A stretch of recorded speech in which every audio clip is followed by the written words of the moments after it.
This video comes to us from Hong Kong. There's a news article in the description box below. This motorcyclist takes this corner way too quickly and ends up getting into a wreck with a Lamborghini. Unfortunately, she sustained life-threatening injuries and was hospitalized. This is a very short clip, but some good lessons to be learned here, so let's roll it back.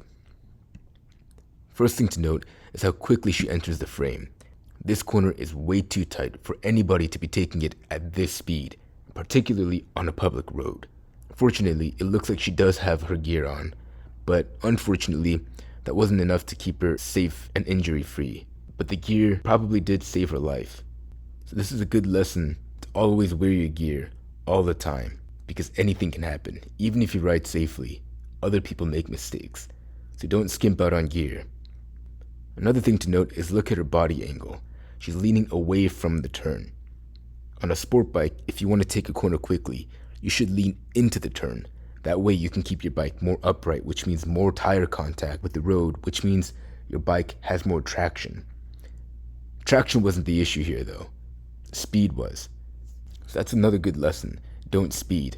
This rider also only had a learner's permit. So she probably made a lot of mistakes before even entering this corner, which is why she ended up in this position that she did. So if you're learning how to ride a motorcycle, be extra cautious, be extra vigilant. I know it's fun and exhilarating to be riding on a motorcycle, especially when you're first starting out, but be careful.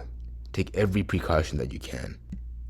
When she crashes, you can see how quickly this SUV came up behind and ended up hitting the bike because there wasn't enough following distance.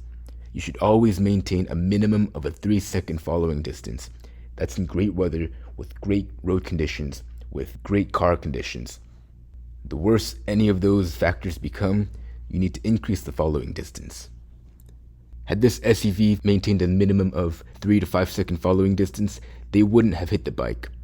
Thankfully, it looks like they were able to stop in time and not run over the rider, but had they been following a bit too closely, they might have run over the rider, and that could have been the catalyst to her losing her life. So when you're out there on the road, don't speed, be cautious, and maintain a safe following distance.